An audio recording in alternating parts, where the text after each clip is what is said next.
Eastern State Penitentiary, Philadelphia, episode 2. We left off with some observations and commentary on architecture, and I mentioned the term retrofitting. And what we see in the corner of this frame is evidence of retrofitting Eastern State. Let's go to the next photograph that will better illustrate this point of retrofitting.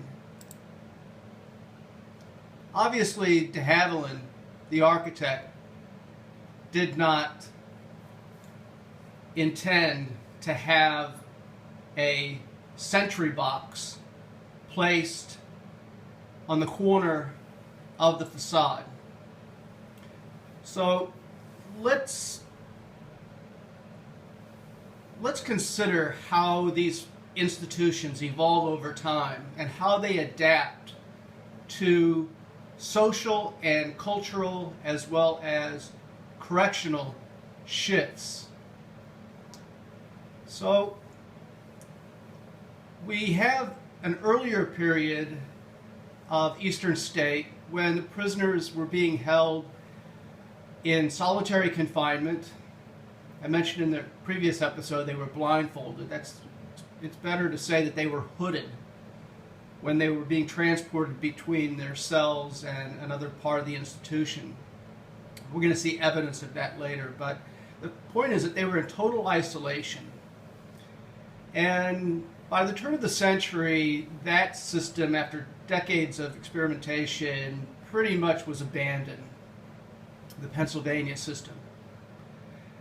And the warden in the 1920s had served in the First World War. And when he returned to the U.S. and took charge of this institution, he now had to deal with a population that was actually having access to the prison yard. So in order to keep surveillance over the prisoners, he installed these sentry boxes, which he borrowed from military designs during the First World War.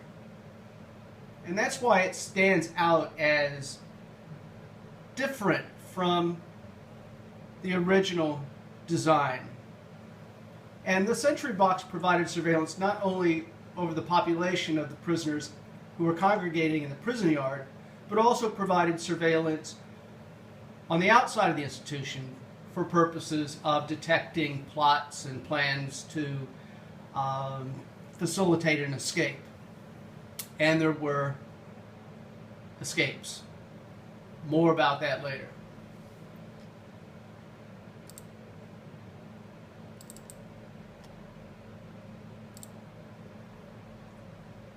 Eastern State as a prison museum is fascinating, but let us not neglect the fact that this institution was a place of pain. To be confined in prison, especially for long periods of time, is detrimental to one's well-being. So let's not get too enthusiastic about Eastern State as a prison without recognizing that it was designed to inflict pain and punishment on sentenced convicts. Nevertheless, let's tour the institution in ways that allow us to understand prison design and prison philosophy at Eastern State.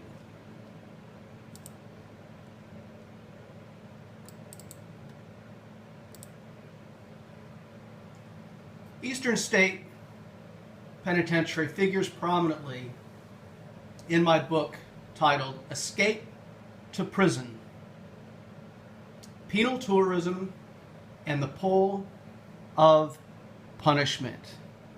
Escape to Prison: Penal Tourism and the Pull of Punishment. In that book, that you can track down by way of my website, ProfessorMichaelWelch.com, in that book, I want to explore the phenomenon of penal tourism. Why do people go to these places? What are their motives? But more importantly, what is the phenomenological, excuse me, what is the phenomenological experience, the process? And among other things, is they invert the Disney experience. Due to the grim subject matter of prison museums, which are located across the globe, is inverting the Disney effect by becoming the antithesis of the happiest place on earth. Invert the Disney experience. And in doing so, they gravitate to what I identify as safe contact.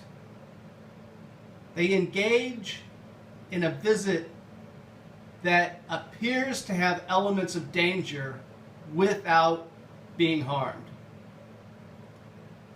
One would think twice about touring a prison that was fully functioning, because many of them are dangerous institutions.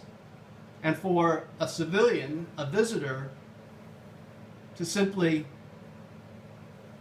meander around a fully functioning prison could very well be a hazardous experience.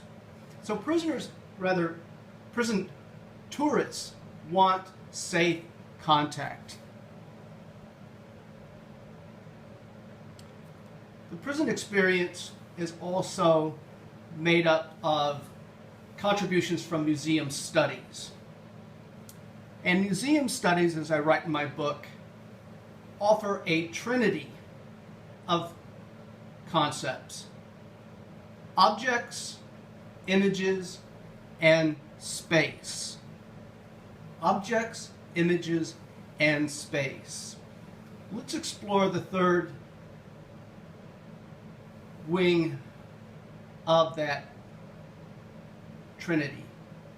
Let's enter this institution into a tier.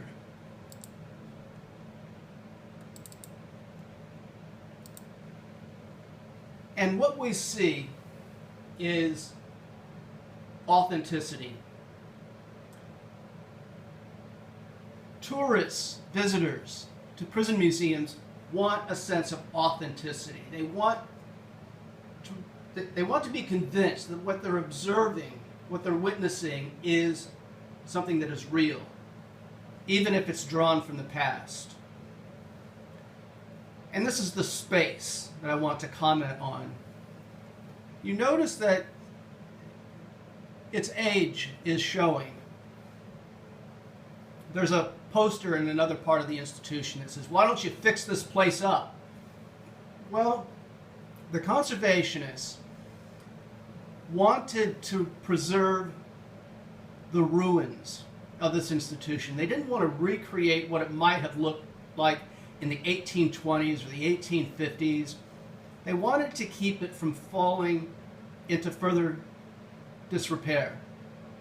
So what we're experiencing and observing are the ruins of Eastern State Penitentiary. But it still fulfills the expectation that this is authentic.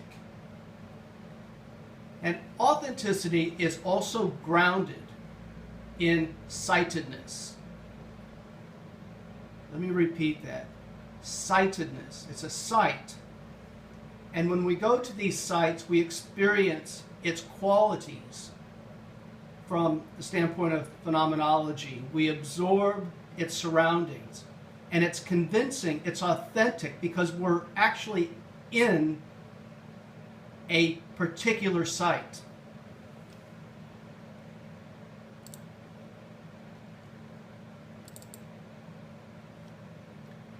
This is an institution as a prison museum that wants to be photographed. It is extremely photogenic. Anyone who visits Eastern State without a camera or a mobile phone that has a camera feature will find themselves exceedingly frustrated, because this is an institution that demands to be documented by photography. The architecture. What we see is the skylight, because this was designed in a period when electricity had yet to be available. And we also see the depth of the corridors.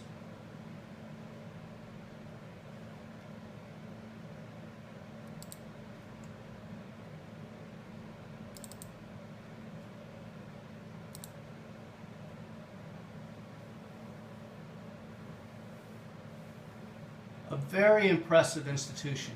But let us not forget, this was a place of pain.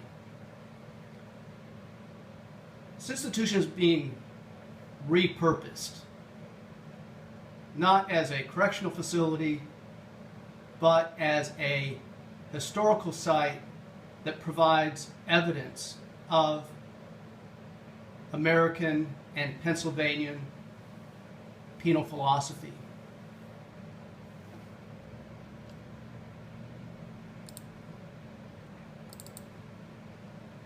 These windows are borrowed from the cathedral, placed at an elevated height